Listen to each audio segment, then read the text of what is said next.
قربانی کا طریقہ اور دعا۔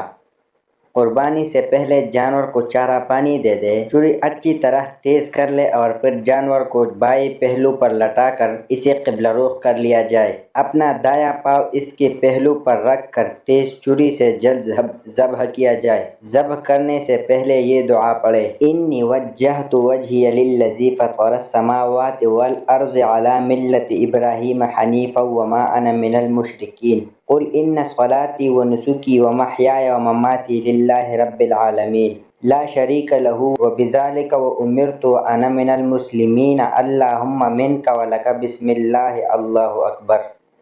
ترجمہ: میں نے اپنا منہ اس ذات کی طرف کیا جس نے آسمانوں اور زمین کو پیدا کیا۔ میں ابراہیم علیہ السلام کی ملت پر ہوں جو حنیف اور مسلم تھے۔ میں مشرکوں میں سے نہیں ہوں۔ بے شک میری نماز، میری قربانی، میری زندگی اور میری موت سب اللہ رب العالمین کے لیے ہے۔ اس کا کوئی شریک نہیں۔ مجھے اس بات کا حکم دیا گیا ہے اور میں سب سے پہلے فرمان بردار ہوں۔ اے اللہ، یہ جانور آپ کی طرف سے ملا ہے اور آپ کے لیے ہی قربان کیا جا رہا ہے۔ شروع اللہ کے نام سے کرتا ہوں اور اللہ سب سے بڑا ہے۔ یہ دعا پڑھ کر جانور کو ذبح کر دے۔ ذبح میں 3 یا 4 رگیں کٹنی چاہیے۔ ذبح کے بعد یہ دعا پڑھے: اللہم تقبلہ منی کما تقبلت من حبیبک محمد وخلیلک ابراہیم علیہ السلام۔